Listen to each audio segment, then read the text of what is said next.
बोला का दिल बड़ा हो तू जब दिल बड़ा हो दगा दिल बड़ा हो कि तू जब दिल बड़ा हो दगा दिल बड़ा हो कि दिल ना लगई हाँ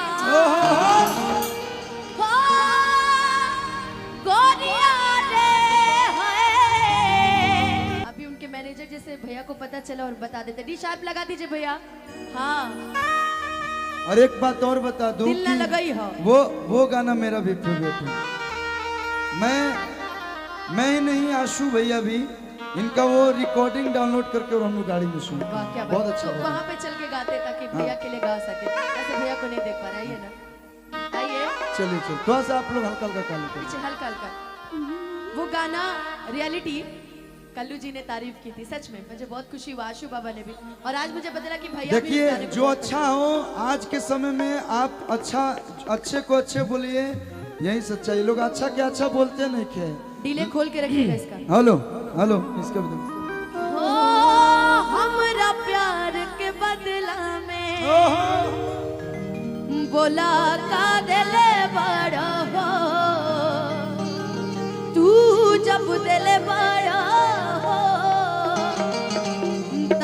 दगा दिल बड़ा हो कि तू जब दिल बड़ा हो दगा दिल बड़ा हो कि दिल ना लगई हाँ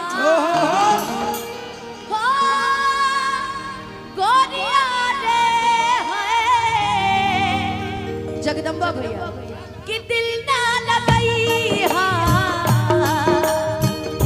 हेरू जानी आई हाँ अब जा जा जा जा भुला जाई हाँ अब जा जा जा जा जा जा जा भुला जाई हाँ केहू दुनिया में नहीं है तोहरा सिवा तोहरा सिवा यार में नहीं राजा हम बेवफा चाहे बतिया तू माना चाहे मत माना हो मत माना हो प्यार में नहीं राजा हम बेवफा अब जा जा जा जा भूला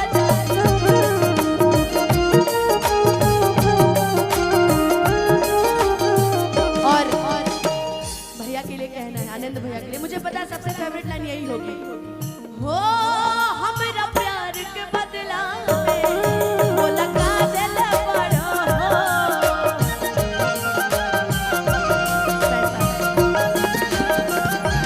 हो हमरा प्यार के बदला में बोला का दिल बड़ा हो तू जब दिल बड़ा हो दगा दिल बड़ा हो तू जब दिल बड़ा हो दगा दिल बड़ा हो तू जब दिल बड़ा हो दगा दिल बड़ा हो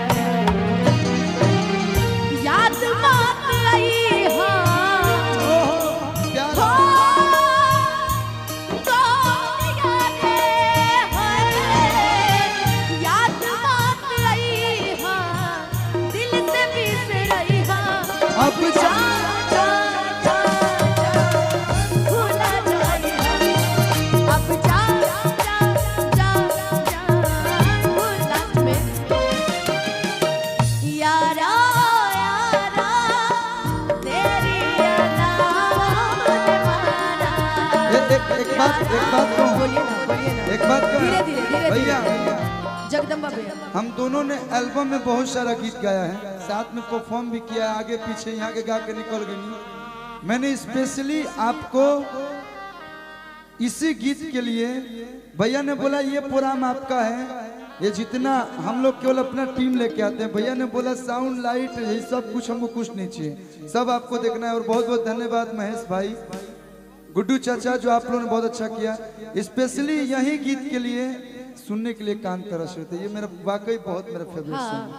तो एक बार हो तोहरा के दे दिहानी ई करे जाना काढ़ी के रोज हम पैसा ता कमाते हैं बहू आपका ना बनला तू हलचल खेसारी के तब बहू ना बनला तू अरे आनंद कल्लू के हो जहर ले आई ले आता पी लिए मेरा ले आता हो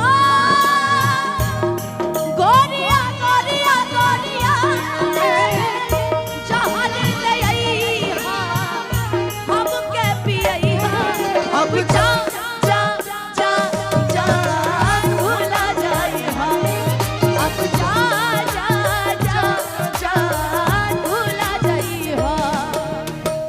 कितना लगई नहीं लगाऊंगा। नहीं लगाएंगे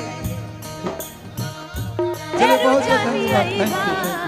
thank you so much. Thank you भूला जाई अब जा जा जा जा भूला जाई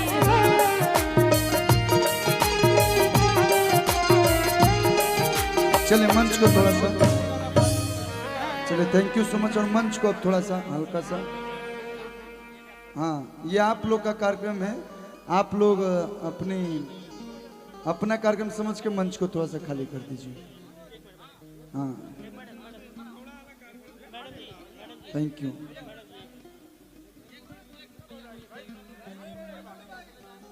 चलिए धन्यवाद।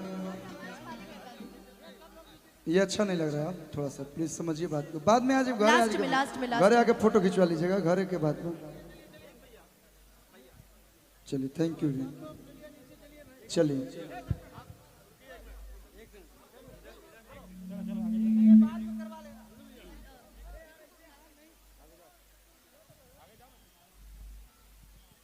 चलिए बहुत बहुत धन्यवाद। बाजा भैया के आज तिलक में हमने सब सब लोग एंजॉय कर।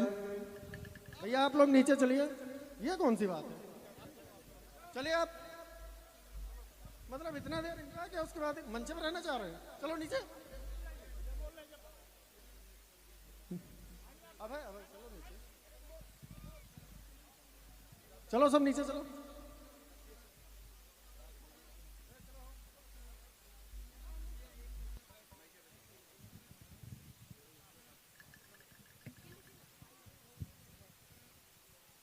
हेलो